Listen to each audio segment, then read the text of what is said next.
Hi, my name is Alden Morris and I want to talk to you about 12, 24, 48, and 72 hour survival bags. There's a large difference between survival bags and inch bags. Inch bag stands for I'm not coming home, so the point of the survival bag is to intend or to at least foresee that you will be returning to a station or some kind of place to resupply food, ammo, batteries, what you may have you. 12, 24, 48, and 72 hour bags usually all consist of different sizes. However, if you find yourself a nice solid bag, you can usually make up for all types of those bags with just one solid bug out bag. So it's all going to depend on those essential supplies that are going to make or break the difference between what goals you have in mind, whether it be 12, 24, 48, or 72 hour missions. So we'll begin with 12-hour bags, move on to 20, then 48, and 72-hour bags. Those are the essentials that you're going to need. And yeah, let's hope that you don't forget them when you're packing your own. Beginning with the 12-hour bag, you want to make sure that some of the essential supplies such as ammo, food, batteries, things like that are already packed. Most times those types of items are not usually forgotten. However, what is particularly forgotten is water sources. Either have yourself a canteen or some type of water bladder. That's going to usually make or break your mission. Canteens are the first thing to do or to grab because they're small. They can, stick inside your bag, stick inside your combat belt, whatnot. You just want to make sure that you have your water source. It's the first most important when it comes to packing your 12-hour survival bag. Next is going to be some type of map pouch. For example, you're going to need a compass. You're going to need several different maps of the area that you plan on traveling in. I myself live in the Pacific Northwest, right next to Mount Rainier, Mount St. Helens, so I usually keep maps that cover those kinds of areas, those terrains, especially the woodland areas, because there's a lot of that kind of stuff going on around here. Make sure you have your solid compass. Usually a weak, cheap compass will not always work. You want to make sure you have a military-grade compass. This one, for example, is a military-grade compass, and usually will last several years, so make sure you have things like that. Another important item to have, to make sure that you always have, regardless of the mission, for a 12-hour bag especially, is going to be your IFAK, or at least a first aid kit. IFAK, usually consists of all your basic medical supplies in case injury does occur while you're out and about. 550 cord or rope. Make sure you have 550 cord or rope. Those will come in handy, especially for me. I live in a Pacific Northwest type area, so a lot of trees, a lot of shimmying down cliffs, things like that. So having rope will do you more good than it will do you more harm, especially if you can get 550 cord. It's small, real light, takes up little to no space. Finally, for a 12-hour bag that's often forgotten and overlooked is the fact that you are going to need gloves. So whether it's the wintertime or summertime, packing a pair of gloves is going to be essential. Here I have a couple different gloves by Mechanics that I prefer to bring out. You don't have to bring all your gloves, just bring your favorite pair or a pair that's going to work for you.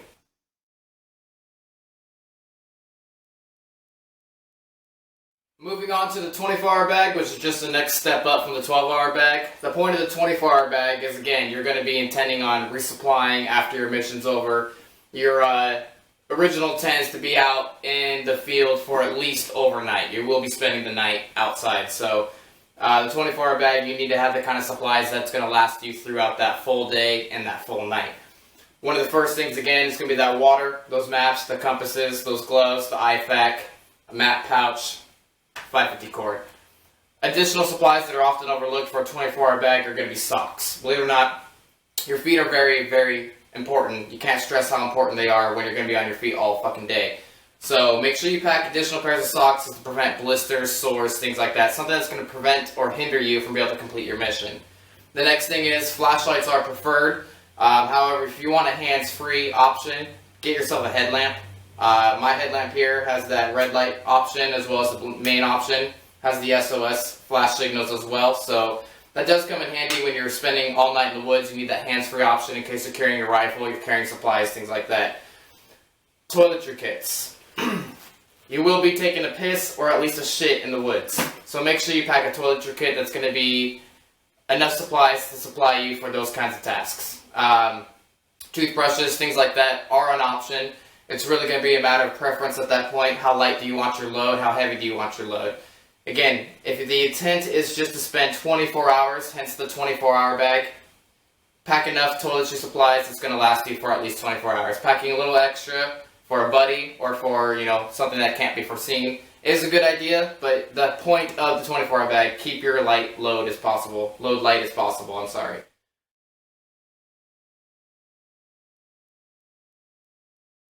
Now for your 48-hour bag, again, you're going to be intending on spending 2 days out in the woods, in the field, what have you. So again, some of the most important supplies to not overlook, some of the most important essentials to have would be, again, that toiletry kits, those map pouches, that map, that canteen, those gloves, socks, things like that. Change of clothes. Again, that's going to be up to you primarily. Most people, when it comes to, soldiers, things like that, don't always have their changes of clothes. They use their same combat uniform. If you have a combat uniform already set up, then that's going to be perfect for you. Do have backup undergarments, however, underwear, socks. That brings up the socks one more time.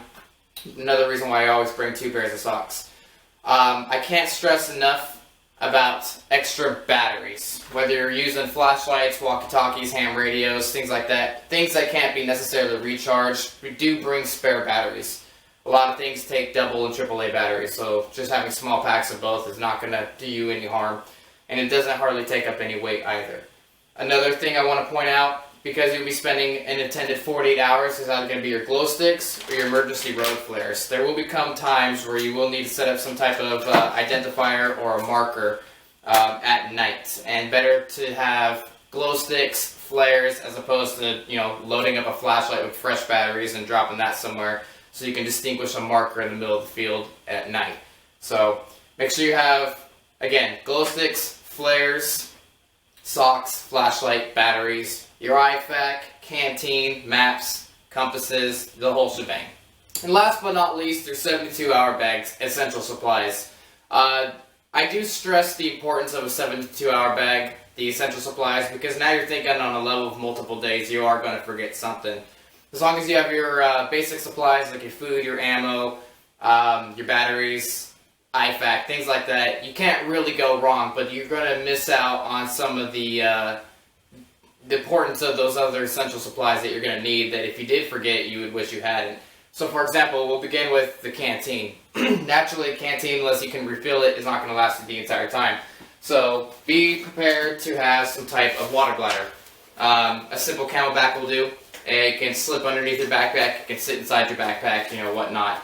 So having that ability to have more water, that camelback, for example, holds 100 ounces of water, so can't go wrong with that much water, especially if you can't refill your canteen necessarily. Another one, as opposed to just having additional socks, because now you're spending 72 hours out in the field before you can resupply, you want to have some additional clothing or some type of undergarment to keep you warm throughout those nights.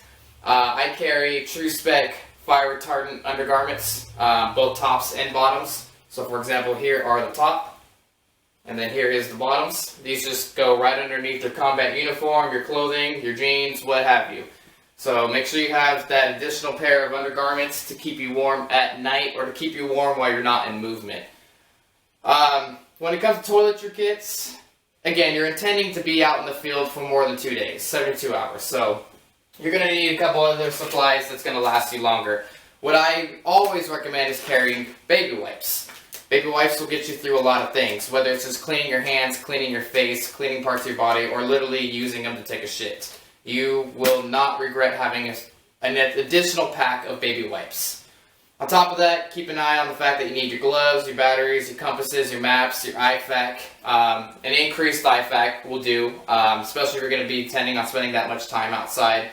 Have yourself a trauma kit in case, you get shot.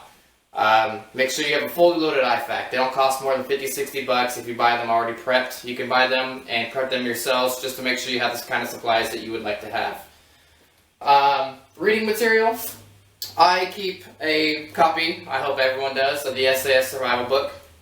That's just good reading material to have while you're out in the field. If you have some spare time, if you're not constantly on the move, then you can, have some tips, tricks to help you survive for those additional amount of hours while out in the field.